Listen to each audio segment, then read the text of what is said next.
Baghdad wasn't just a city, it was a jewel of the world. Richer than any European capital, wiser than any Asian court, and home to a civilization that valued knowledge above all else. Its libraries held centuries of accumulated wisdom, its scholars debated philosophy into the night, and its caliph ruled millions with authority that blended spiritual power with political might. Then the Mongols arrived. What they did next didn't just end a dynasty, it ended an era, and the horror of it still echoes through history.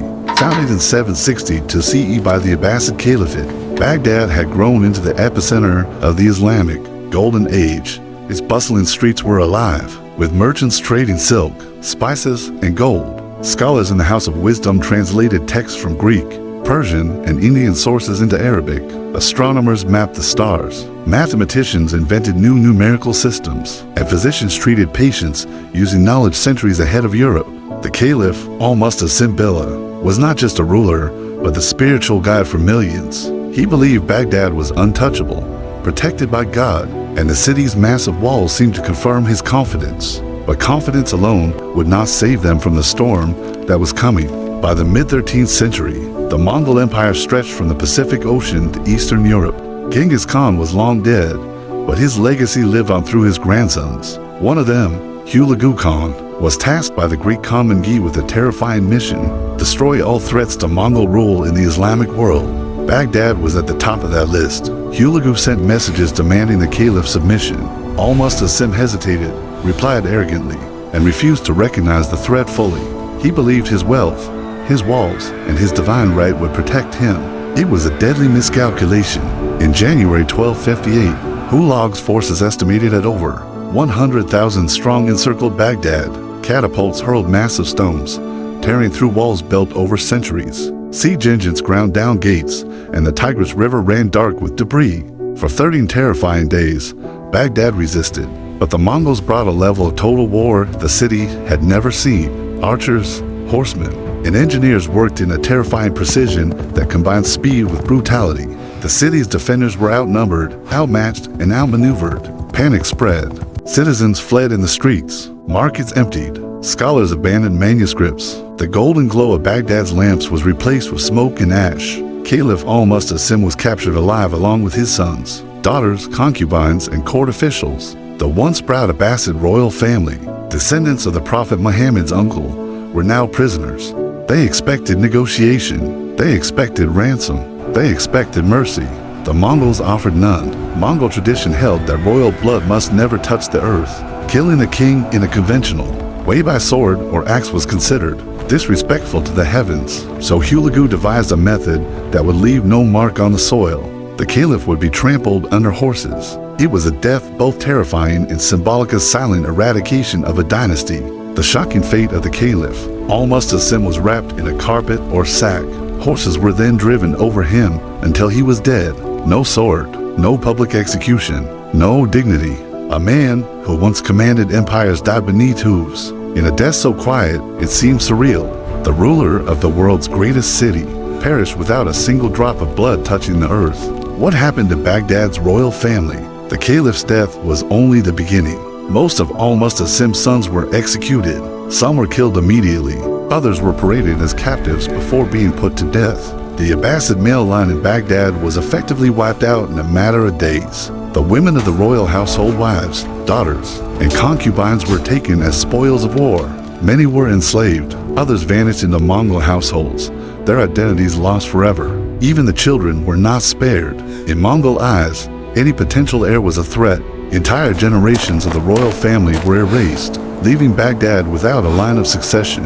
The Abbasid dynasty, which had ruled for over 500 years, ended almost overnight. The city destroyed, knowledge turned to ash. Baghdad itself suffered a fate almost as shocking as its rulers. Libraries were set ablaze, including the legendary House of Wisdom, center of global learning. Scholars were slaughtered or enslaved. Hospitals and public institutions were destroyed. Books were thrown into the Tigris River until, according to chroniclers, the water ran black with ink.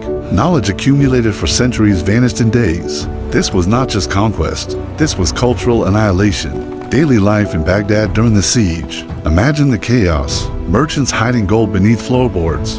Families clinging to each other as the Mongol army advanced through narrow alleys. Scholars desperately trying to smuggle manuscripts. citizens barricading homes, only to be dragged out by Mongol soldiers. Survivors later recounted, streets littered with bodies and the cries of the dying echoing across the Tigris. The Mongols weren't mindless killers, they were strategic. Total destruction of one city served as a warning to others. After Baghdad, cities across the Middle East surrendered without resistance. Walls and fortresses meant little. The Mongol reputation alone was enough to instill terror. They ruled through fear, and it worked. Entire civilizations learned that defiance could mean complete annihilation. The fall of Baghdad had monumental consequences. The Islamic Golden Age ended. Scholars and their work were scattered, lost, or destroyed. The Abbasid Caliphate collapsed. Centralized power disappeared. Trade and culture shifted. Cities in the Middle East never fully recovered. Europe would eventually rise to prominence. The psychological impact was enormous. Baghdad, once a symbol of knowledge, wealth, and spiritual authority, became a cautionary tale for rulers everywhere. Centuries later, Baghdad 1258 remains a haunting name in history books. It is proof that knowledge does not guarantee safety. Power is meaningless without preparation. Even the greatest empires can vanish overnight. Royal bloodlines, no matter how sacred, can be erased in silence. The Mongols didn't just destroy a city, they destroyed a civilization's confidence. Some Abbasid concubines reportedly begged for mercy, but were taken to Mongol camps, never to be seen again. A few scholars survived by fleeing the city, spreading fragments of Baghdad's knowledge to other Islamic regions. Citizens who survived described the Tigris as clogged with bodies and debris, a river turned into a grim monument of death. These personal stories make the historical horror tangible, a reminder that the fall of Baghdad was more than politics. It was human tragedy on a massive scale. The Mongol destruction of Baghdad is not just a story of violence, it is a warning. Even the mightiest civilizations can fall. Knowledge and wealth cannot save you without vigilance. History has a way of humbling even the most confident rulers. Every empire believes it is eternal until the day it is not. The Mongols didn't just kill a king, they killed an era. They killed the illusion that human achievement could withstand raw, unstoppable force. Baghdad believed it was eternal. History proved otherwise, and centuries later, the story still shocks, terrifies, and fascinates. If you are shocked by this, remember, history is alive, and its lessons are brutal. Baghdad 1258 is proof that no empire, no matter how mighty, is immune to sudden collapse. The fall of Baghdad in 1258 reminds us that even the greatest civilizations are fragile. Wealth, power, and knowledge cannot protect a society from destruction if vigilance and foresight fail.